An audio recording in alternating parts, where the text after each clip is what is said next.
പൊട്ടൽ വീണ കാൽമുട്ടിനും വേദനയ്ക്കും ചന്ദനയുടെ നിശ്ചയദാർഢ്യത്തെ മറികടക്കാനായില്ല.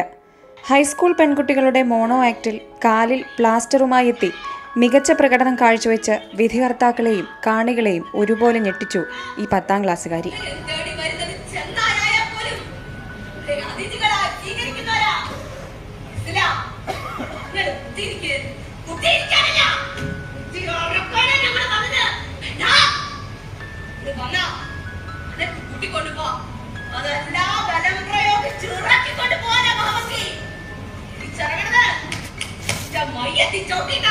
അത് നമുക്ക് ജീവിതത്തിൽ ഒരിക്കലൊക്കെ കിട്ടുന്നൊരു അവസരമല്ലേ. അത് നഷ്ടപ്പെട്ടു പോകുമ്പം ഉള്ള വിഷമം അത് എനിക്കത് ഒരിക്കലും ആക്സെപ്റ്റ് ചെയ്യാൻ പറ്റത്തില്ല. അപ്പം എത്രയൊക്കെ ആയാലും നമുക്ക് കിട്ടുന്നൊരു അവസരം ഒരിക്കലും തള്ളിക്കളയാൻ പറ്റാതെ തന്നെ വന്നതിലുള്ള.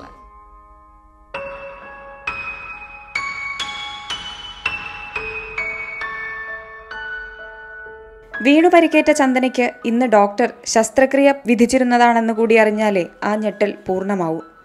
ഒരാഴ്ച മുമ്പ് നാടകത്തിൻ്റെ റിഹേഴ്സലിനിടെയാണ് ചന്ദനയുടെ മുട്ടിന് പരിക്കേൽക്കുന്നത്. മുട്ടിൻ്റെ ലിഗമെന്റിന് പൊട്ടൽ വീണതിനെ തുടർന്ന് ഡോക്ടർ ഇന്ന് ശസ്ത്രക്രിയ നടത്താൻ നിർദ്ദേശിച്ചിരുന്നു. എന്നാൽ ചന്ദനയുടെ നിർബന്ധത്തിന് വഴങ്ങി മാതാപിതാക്കളും അധ്യാപകരും ചേർന്ന് കുട്ടിയെ കലോത്സവ വേദിയിൽ എത്തിക്കുകയായിരുന്നു. കളിച്ചുകൊണ്ടിരുന്നപ്പോൾ വീണതാ. അപ്പം ലിഗ്മെന്റ് ഫ്രാക്ചർ ഉണ്ടായി, ഒരു സർജറി വേണം. സർജറി ഇന്ന് പറഞ്ഞതാ. അതോടൊപ്പം നമുക്ക് മത്സരം വേണ്ട 10ാം തീയതിയിലേക്ക് മാറ്റി വെച്ചു.